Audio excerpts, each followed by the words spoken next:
ধরেন আপনি একজন ইনভেস্টিগেশন অফিসার, একটা মার্ডার হয়েছে, খুনি খুন করে পালিয়েছে। আপনার কাজ হচ্ছে খুনিকে শনাক্ত করে তাকে পাকড়াও করা। তো আপনি কি করবেন? খুনের মোটিভ খোঁজার চেষ্টা করবেন। আর সহজ যে কাজটা করতে পারেন সেটা হচ্ছে ভিকটিমের ফোন খুঁজে বের করে ফোনের ডকুমেন্টে যা আছে, এই ধরেন কল লিস্ট, ছবি, ভিডিও, এগুলো একটু ঘাটাঘাটি করলে দেখবেন আপনি কিছু সাসপেক্ট পেয়ে যাচ্ছেন। তাদেরকে ভালো মতো জেরা করলে, মানে ডলা দিলেই আশা করা যায় আপনি খুনি পেয়ে যাবেন। এই ফর্মুলা 100% কাজে দিবে, বিফলে মূল্য ফেরত, মানি ব্যাক গ্যারান্টি, বদরুলের একজবা। এখন উপস্থিত ভাই ও বোনেরা প্রশ্ন করতে পারেন, আমি এগুলা কেমনে জানলাম? আমি কি পুলিশের লোক?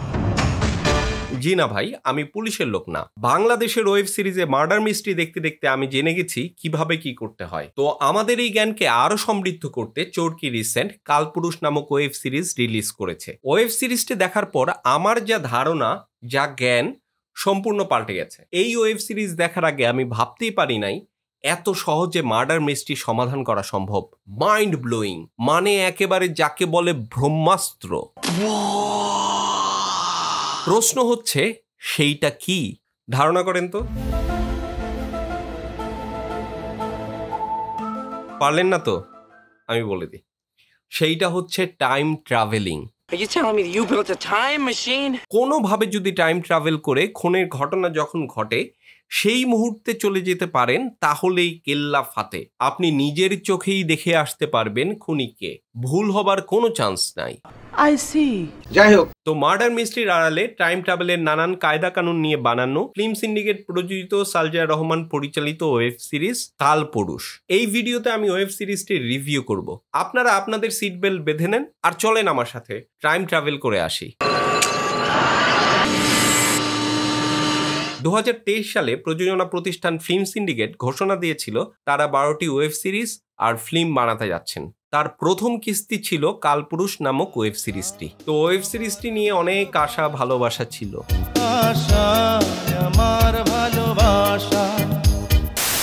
কিন্তু আফসোস, সিরিজটির প্রধান চরিত্রে অভিনয় করেছেন চঞ্চল চৌধুরী, FS নাইম, তানজিকা আমিন আর ইমতিয়াজ বর্ষণ।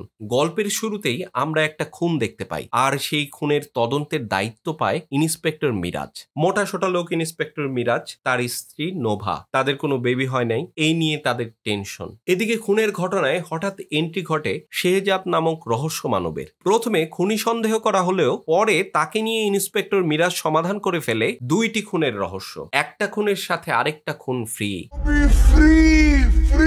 কেমন করে তাই জানা যায় কালপুরুষ ওয়েব সিরিজটিতে। একদম ব্যতিক্রমধর্মী এবং উন্নত মানের কাহিনী। কালপুরুষ ওয়েব সিরিজটি দেখতে দেখতে আমার বারবার মনে পড়ছিল 2007 সালে বানানো স্প্যানিশ ডিরেক্টর নেচু ভিগালান্ডো পরিচালিত টাইম ক্রাইম সিনেমাটার কথা। মাত্র 4টা চরিত্র নিয়ে অসাধারণ একটা গল্প, যেখানে প্রধান চরিত্র হেক্টর ঘটনাচক্রে একটা নারীর খুনের সাক্ষী হয়ে যায়। খুনি তার পিছনে, আর সেখান থেকে বাঁচার জন্য সে বারবার টাইম ট্রাভেল করে, কিন্তু নিয়তিকে কিছুতেই পরিবর্তন করতে পারে না, বরং সে একটা প্যারাডক্সে আটকা পড়ে।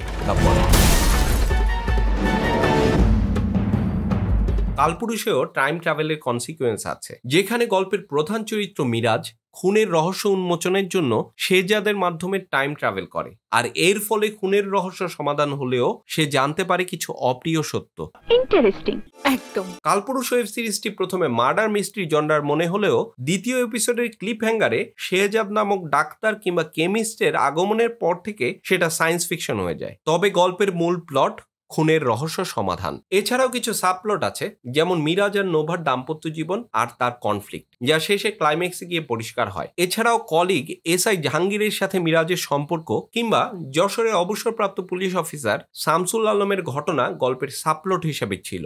একদম ব্যতিক্রমধর্মী এবং কালপুরুষ ওয়েব সিরিজটি গল্প লিনিয়ার। প্রথম 2 এপিসোডের পর ক্লিপ হ্যাঙ্গার গুলো তেমন জমে নাই, গল্প কিছুটা ঝুলে গেছে বলেও মনে হয়েছে। মূলত টাইম ট্রাভেলের ঘটনাটা খুব বিশ্বাসযোগ্য মনে হয় নাই। এমনিতে টাইম ট্রাভেল নিয়ে বিভিন্ন ফিজিসিস্টদের নানান হাইপোথিসিস আছে, বিশেষ করে কোয়ান্টাম ফিজিক্স টাইম ট্রাভেলের ধারণা একেবারে উড়ায় দেয় নাই।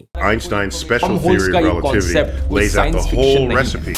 Yes, science! কিন্তু আমরা কালপুরুষ ওয়েব সিরিজটিতে শেহজাদ চরিত্রটাকে দেখি সে নিজেকে হাতুড়ে ডাক্তার পরিচয় দিচ্ছে। কি করেন আপনি? হাতুড়ে ডাক্তার মনে করতে পারেন, কিন্তু দেখে শুনে বড়জোর তাকে কেমিস্ট মনে হয়েছে। I know the chemistry. আর টাইম মেশিন আর টাইম ট্রাভেল হার্ডকোর ফিজিসিস্টদের কাজ, যা সে যাদের কাজের এখতিয়ারভুক্ত না। ফলে ও যা বলছে তা ফিকশনই ছিল, সায়েন্সের সাথে এর কোনো যোগাযোগ নাই। কি বিভ্রান্তি। পাশাপাশি মসজিদের হুজুরকে দিয়ে যে শয়তানের থিওরি আর নৈতিকতার জ্ঞান দেওয়া হয়েছে তাও আমার কাছে খুব খেলো মনে হয়েছে।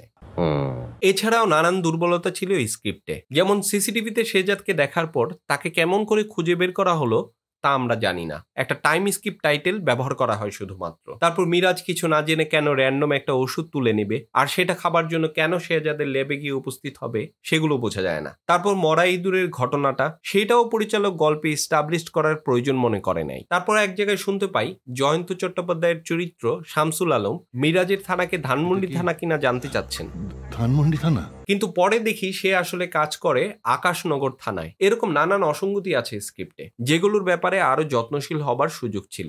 তা ঠিক। এছাড়াও পরিচালক সালজার ডার্ক থ্রিলারে কমিক রিলিফ দেবার জন্য নানাভাবে হিউমার আনার চেষ্টা করেছেন, যেমন শেহজাদের চশমা আর ঘড়ি ছাড়া বারবার ঘড়ি দেখা, কিন্তু বস সেগুলো খুব জমে নাই। আফসোস। কালপুরুষ ওয়েব সিরিজের প্রধান চরিত্র ছিল এসআই মিরাজ।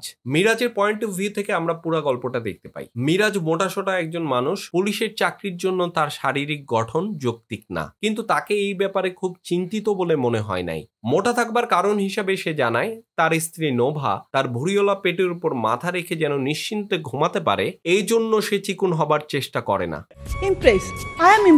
তবে আমরা তার ক্যারেক্টারে আর্ক দেখতে পাই। আরে এভিডেন্স ছাড়া আমি কোনো কিছু বিশ্বাস করব কেন? প্রথমে তাকে যৌক্তিক বা ফ্যাকচুয়াল মনে হলেও পরে সিরিজ জুড়ে নানা ঘটনায় সে বিলিভারে পরিবর্তিত হয়। ওইরকমই। কালপুরুষ ওয়েব সিরিজে মিরাজের ভূমিকায় অভিনয় করেছেন নাইম। 30 কেজি ওজন বাড়িয়েছিল এই চরিত্রের জন্য, তার এই ডেডিকেশনের তারিফ করতে হয়। যদিও আমার কাছে তার ওজন বাড়ানোর ব্যাপারটা গিমিকই মনে হয়েছে, কারণ গল্প বা প্লটের জন্য তার এই ওজন বেশি হওয়াটা কোনো বাড়তি সুবিধা দেয় না। এমনিতে অভিনয়ে সে তার বেস্ট দেবার চেষ্টা করেছেন, এ ব্যাপারে কোনো সন্দেহ নাই। পাশাপাশি তার স্ত্রী নোভার চরিত্রে অভিনয় করা তানজিকা আমিনকে আমার কাছে ভালো লেগেছে।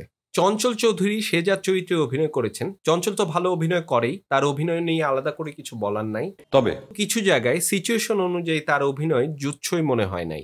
এইসব আজাইরে পেছাল পারবেন না। যাই হোক, কালপুরুষ ওয়েব সিরিজের সিনেমাটোগ্রাফার ছিলেন বরকত হোসেন পলাশ। সিনেমাটিক নানান ট্রিটমেন্ট ছিল তার কাজে, লাইটিং, ফ্রেমিং, ক্যামেরা মুভমেন্টে তিনি বেশ ভালো ছিলেন।